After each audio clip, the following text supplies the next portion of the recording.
This is Wraith from Wraith Rain. I'm an author of serialized gay romance fiction.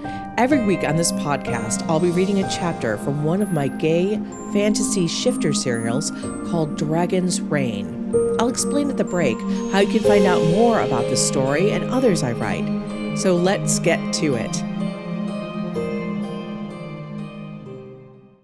Chapter 97. Sheep. Caden opened his eyes. Morning light was pouring into the tower from the many windows. He stretched out a hand for Valerius, but he found only cool, empty sheets. The Black Dragon King was not there. Frowning, Caden attempted to ask Iolera where he was, but the White Dragon spirit was still fast asleep, curled into a ball with its head hidden behind its tail. "Well, you're no use," Caden said, but softly, so as not to wake the spirit. Caden popped up in bed and looked around. The place where Valerius should have been, had been last night when they'd exhaustedly fallen into bed together, was neatly made. Well, as neatly as it could be made with Caden still in the bed. This indicated, though, that Valerius hadn't just gotten up to go to the bathroom or get a glass of water. Caden scratched his head and grimaced. His hair was sticking up in multiple directions. He likely looked like a sleepy hedgehog. He tried flattening it, but it refused to lay down. So he just scruffed it with both hands so that it was sticking up all over again. Maybe Valerius would think that he meant to look that way. Caden slipped out of bed and quickly grabbed a pair of dark blue drawstring pants that were hanging over the back of a chair and drew them on. He left his chest bare. Cool air caused his nipples to peak, and the floor was cold beneath the soles of his feet. The balcony doors must be open. Perhaps Valerius was out there, enjoying the morning sun and calming himself for what lay ahead. Not that they exactly had a plan to get to the behemoth. He knew that Valerius was deeply disturbed by the behemoth. The very idea of this hydra poisoning people's minds and spreading vile unease throughout the earth was an anathema to the Black Dragon King. After Jahara had made her pronouncement about maybe the bound dragon spirits being their mates, there had been intense discussion if that could be true. "Bah! That sounds like someone's wishful thinking, lonely Jahara." Alarion had scoffed, "And who would want such a mate that is bound to our enemy?" Jahara had lifted sculpted eyebrows at him and said coolly, "Coming from the one who proclaimed Caden his mate, sight unseen, there is a good deal of transference in that thought, Alarion." Alarion scowled and crossed his arms over his chest again. "Two dragons in a territory are better than one, especially if the other is subservient, like Caden." Valerius pinched the top of his nose, even as Caden whirled around on Alarion. Iolaire, who was still standing atop the ice wall, and who had stopped Raziel and Mephis from fighting, was glaring at Alarion too. Mephis merely glowered. "Subservient," Caden's eyes narrowed. "Why, you son of a—" "Caden, we're here to talk, remember?" Valerius put a hand on his right shoulder. "But Alarion says obnoxious things to get a rise out of people." Esme was the one to speak then. "Not this time, I'm just speaking the truth," Alarion said with a shrug. "You're a little dragon." "So am I," Anwar stepped in. "And I am subservient to no one. Unlike you, Alarion, for you are at everyone's mercy, as you fear that if you do not puff yourself up, that no one will notice you. You need others more than they will ever need you." Caden had laughed at that, because it was so true. "If we kill the behemoth, will those dragon spirits die too?" Kayla asked, looking troubled at the idea. "Iolaire was not destroyed, but freed," Raziel pointed out as it looked lovingly up at its mate. "Why were the others not freed then?" May asked. "Why did they go back to the behemoth? Was Iolaire simply stronger than all the rest?" "We do not know what being possessed by the behemoth means, what it does to the other dragon spirits," Valerius told them. "They could have been so weakened that they had no choice. Iolaire's nature could have saved it from that fate. It seems to me that this time we do not let those poor dragon spirits be left alone after the fight. We find a way to help them after we defeat the behemoth." Caden had looked at his lover with such happiness then. Valerius was always impressive because of his strength, but now he was showing more than that. He was demonstrating leadership and valor, just like his name. "I suppose, if we must," Alarion snorted, "we cannot let them succor our enemy, that is for sure." "It is a sacred duty that we help others of our kind," Anwar answered as he straightened up. looking noble and valorous too. While I agree that the behemoth must be bested and the dragon's spirit saved, Esme said, we must also deal with the inequalities that have led us here. The behemoth took advantage of what we've let fester. People are either weak or strong. They are adaptable or not. We cannot help them be what is not in their nature. Valerian shook his head. You merely set up discontent for those who have earned their places versus those who have been given them because they are too inept to live. Far be it from me to agree with Valerian, but I do not think lifting up the weak is the way to go. May's voice, though, was milder than it had been about the subject before. Not everyone who isn't on top is weak, May, Caden said. You will argue that they had great obstacles to overcome. Any one of us could tell you of obstacles, Caden. May gestured to the assembled group. Every single woman in here rose up during a time when women were thought no more than chattel. We certainly weren't looked at as leaders, warriors, scholars, or advisors. And none of the men here was a noble. They were peasants' sons who became sellswords in order to have a few coins in their pockets and wineskins filled to the brim to drink aplenty. We were nothing and no one until we made ourselves into something more. In a way, though, when prejudice was in the open, it was easier to attack it, Esme pointed out. Now, most people espouse the right things, but they don't necessarily feel them or act on them. Getting a job, a loan, and education. There are many more unseen barriers that push people back who don't have privilege, Jahara agreed. But what are we talking about here? Jobs, loans, and schools? May shook her head. In the past, it was if one could live or not. The people of this age are spoilt. They do not know what true hardship is. Jahara lifted her eyebrows. The walls before could be seen. Now they are invisible, but they are just as strong as they have ever been, May. We should be glad that life is not so brutal that it is killed or be killed. But with that richness and depth comes a danger of some people being left out, whether it be because of their sex, race, religion, orientation, whatever it is. To single people out this way for less in life is arbitrary and ridiculous. It also breeds despair and rage. In the past, at least, we could simply kill people and put their heads on spikes if they foolishly looked down upon us, Alarian muttered. That stopped the prejudice. Tez laughed. You still do that, Alarian, and it's not working. People need to have hope, Caden said simply, and his forehead creased. He thought of Rose and Landry and all of the angry people who joined Humans First or the Faith. I know that sounds all crunchy granola, but it's true. I think it's true as well, Tez agreed with him with a nod. You hold people down, they're going to rise up. Caden bit his inner cheek as he tried to explain what he meant. If you think that nothing you do will improve things, if you look around and all you see is injustice and no way to address it, he lifted his shoulders. People who fall into that kind of despair feel they have nothing to lose. Why try to improve society when it doesn't want you, doesn't value you, doesn't see you even, when it treats you like you're nothing? Is it that bad, Caden, now? Kayla asked. Jahara was watching him closely. Not for me. Even before all this, I had a family who supported me, and I wasn't accosted for going down the street. I was pretty lucky, even if I didn't feel like I had many prospects, Caden admitted. But for other people, for a lot of people, yeah, I think it is like that. We want to show them that they matter, humans and shifters, that every person is needed, that we can move forward, that we understand that change must come. Alarian rolled his eyes. You sound like a bleeding heart. People have to learn they want something, they have to take it. And if they're not strong enough to do that, then their lot in life is what it is. The meek will not inherit the earth. Nor should they. If there is a God or a great spirit, as the faith says, then there is reason some people are stronger than others. Yeah, but maybe that reason is for them to protect others who aren't as strong, Caden pointed out. Alarian looked amused in a dark way.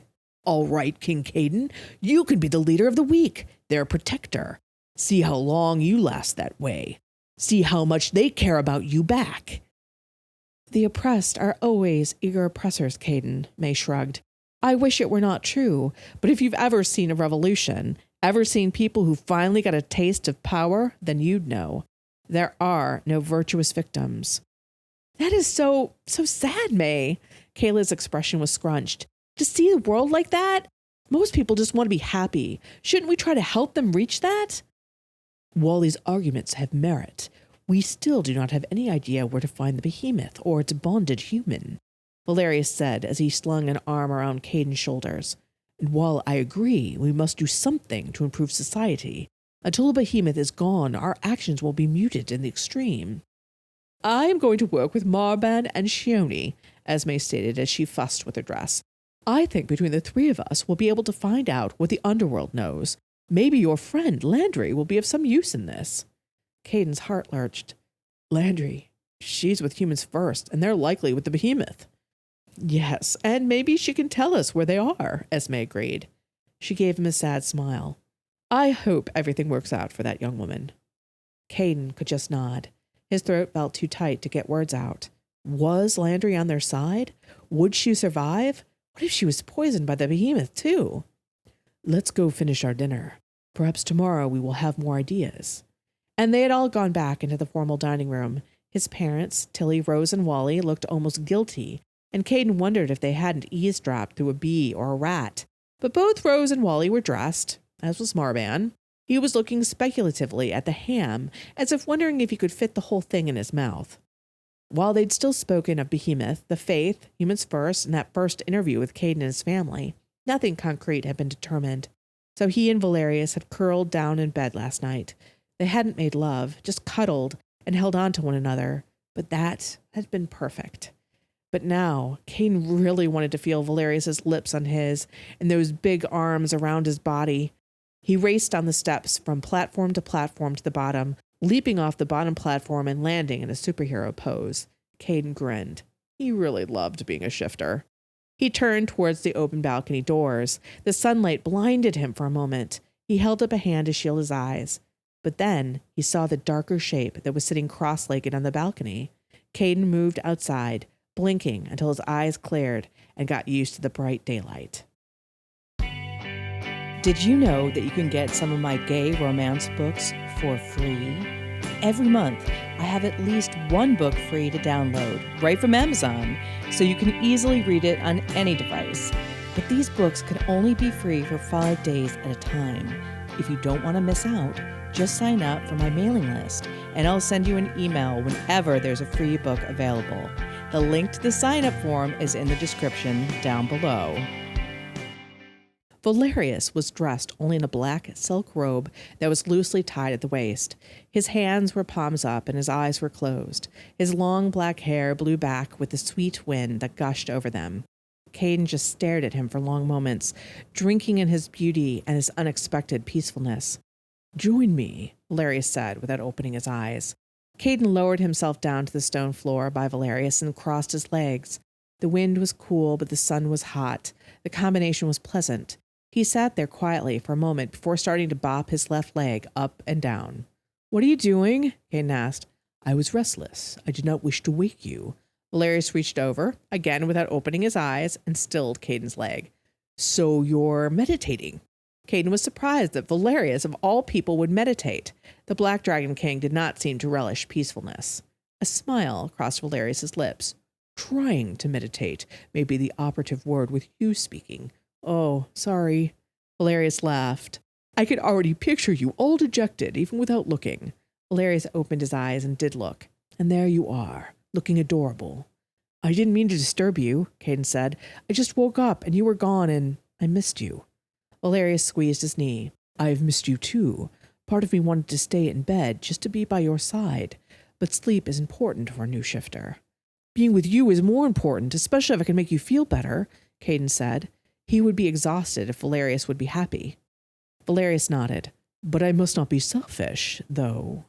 Though? Caden's eyebrows lifted in curiosity.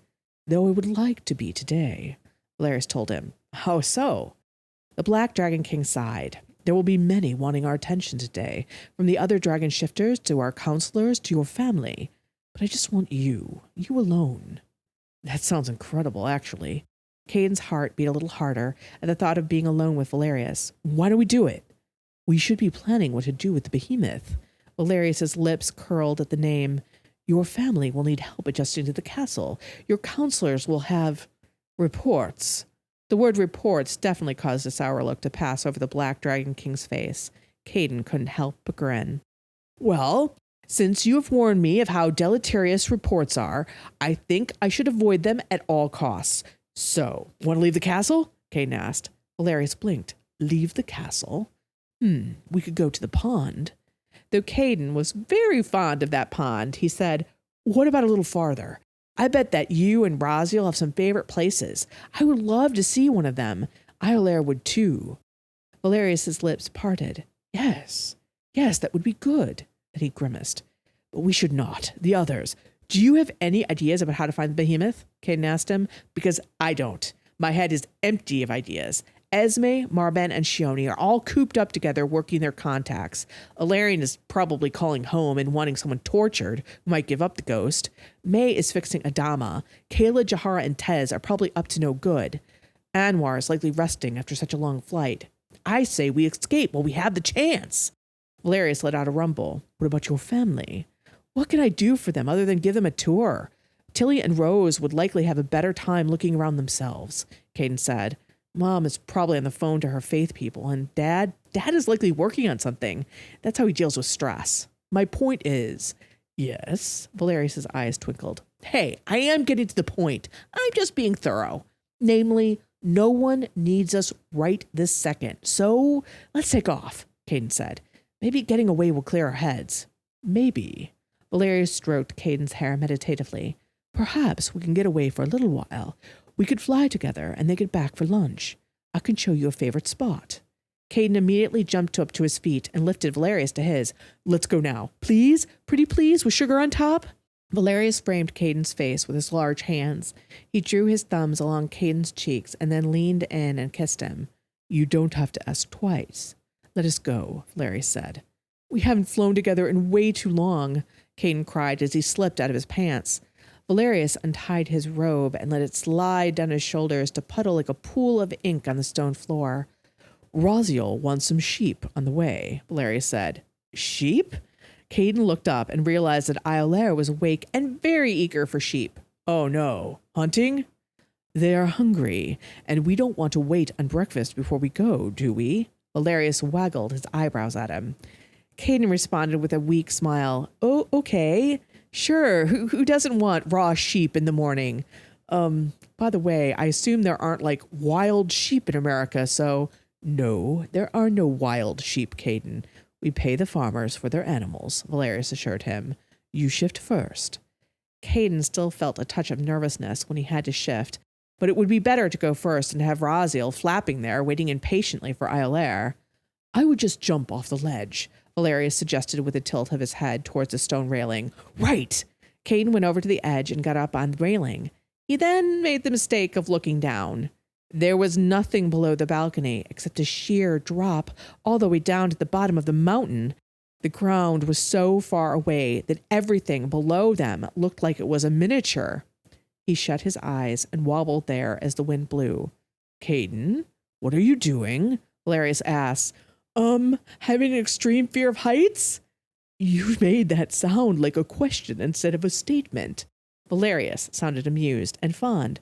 Would it be better if I reminded you that even if you fell and did not transform, you would be fine? Oh, really? Even from this far up? Caden cracked his eyelids open and looked towards Valerius, who had joined him on the railing. Yes, even from here. You'd land on your feet, rather like a cat. Want to try? Valerius asked. No! I mean, no, I'm good. I can do this. Come on, Caden, do this. You want to fly with Raziel? Caden murmured the last to himself. Let's jump together, Valerius suggested. No, you just dive after me if I don't shift, okay? Caden asked. All right, my love, Valerius said, sounding quite convinced Caden would shift. And the my love part had Caden leaping off of the railing. At first, nothing happened, and he felt the parabolic arc he was about to make as he started going towards the ground. Then he looked up at the sun, and in that moment, he felt his body just go. And he was Iolaire, or rather he and Iolaire were in their dragon form. He flapped happily and spun in a half circle to look back at Valerius, who still stood, naked and unafraid, on the railing, clapping for them. Come on, we need to fly! And eat sheep, Valerius called with a laugh. Don't forget that. Oh, damn, I hoped you had forgotten about it. Iolaire backed away from the tower so that Valerius and Raziel would have plenty of room. Valerius then gracefully dove from the tower. Caden's heart was in his throat, even though he knew that Valerius would be fine. It wasn't suicide. It was flying. Valerius shifted in a moment, and the massive black dragon flew up from below them. Wow, I can't get over how big you are, Raziel, Caden enthused. Iolera thought that Raziel's side was quite the turn-on. Caden flushed at his spirit's admiration of Raziel's wingspan. Raziel lifted his massive head back and let out a jet of flames that lit up the sky. Iolera did the same, except it let out a gout of ice and snow. The helix that represented their joining was still there, and somehow the snow and fire together made it glow more. Caden was sure that there were people watching them from down below in reach. The white and black dragons were flying together. The mates were as one. Come, my subservient one, Raziel rumbled with great amusement. We must get sheep. I am not subservient. We are not subservient, Caden cried. Let's show them, Iolera. Let's get the sheep first. Iolera took off like a shot towards a farm. Caden only knew it was there because he could smell the faint scent of manure, which grew quite a bit more pungent as they approached. He heard the whoosh of Raziel's wings behind him as the much bigger dragon followed close on their heels. Caden was pretty sure that just simply due to the size of those wings that Raziel could outfly them. But then again, it had a lot more bulk to move than Iolera's sleek form. Iolera was already scanning the ground for one of the sweet sheep to come into view. And indeed, there were what looked like little white puffs of cloud against the dark green grass. Caden felt a momentary qualm about eating one of the little creatures. He liked to pretend his meat came wrapped in plastic. Iolera, though, was intent. They were going to get the first sheep, and the sheep wouldn't know it had it coming. Iolera was then dive-bombing the white clouds. Caden closed his eyes. He didn't want to see it. He felt Iolera's jaws open, and then there was crunching blood and, oh, meat. Iolera swallowed a whole sheep in one bite. There were frantic ba, ba, ba, as the other sheep scattered, having seen their brethren taken by the sky monster. Oh, Iolera, no more, Caden begged. But Iolera had seen a scrumptious big one right in the center of the flock. So had Raziel. The two dragons faced off. Who would get the plump sheep and who would have to settle for leftovers? Iolera's eyes narrowed to slits. So did Raziel's. Both dragons prepared to dive. And then Raziel did something that Caden knew wasn't usual. Valerius would confirm it afterwards. Raziel tipped its head. Yours, Raziel said to Iolera about the plump sheep. Iolera's big blue eyes widened. Mine? Not subservient. I serve you, Raziel said softly. Iolera blinked, and Caden might have too. I serve you. We serve each other, Raziel agreed. Plump sheep yours. The rest are yours, Iolera cried in joy. Caden once again closed his eyes as the plump sheep was swallowed whole. Raziel and Iolera then had a joyous time chasing the sheep around the pasture until the poor animals were too exhausted to move. Sad that their toys were tired out, the two dragons decided it was time to fly instead. Nearly touching wingtips, the two dragons flew through the peerless blue sky. The ground below changed from fertile farmland to forest-covered hills, and then finally, the gray mountains, which Valerius had said to have raised with a mighty call of his voice, were ahead of them. We're going there, Valerius informed him, and Caden's attention was drawn to a valley between two of the peaks. Raziel led Iolera into the valley that dipped downwards. In this valley were grass, trees, and flowers. The whole thing reminded Caden of Rivendell in the Lord of the Rings books, and that was when he saw the house there, built right into the rock, and the comparison to that fantasy book was complete. Whoa, Valerius, what is this? Caden asked. This is my home away from home, Valerius told him, as Caden took in the arched windows and covered bridges that connected the structures that were carved from the mountain itself. And now, it's yours as well.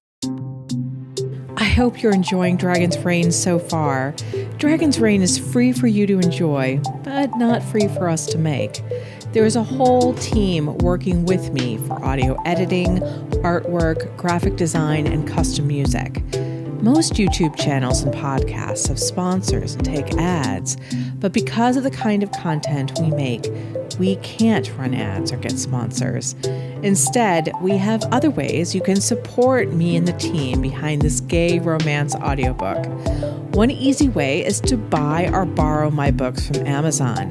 They are all gay romance set in alternative worlds with vampires, shifters, and other magical beings.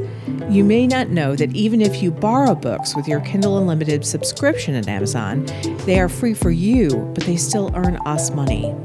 The books are published under the name Ex Aratare, which actually means wraith in Romanian.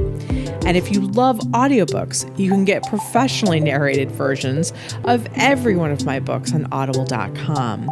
The link to my author page is in the description below, as well as to the first book of the series I think you'll really like. Thank you so much for your support. People like you enable me and the team to keep writing these stories of gay romance, magic, monsters, and true love, and producing this very fun podcast for everyone. Thank you.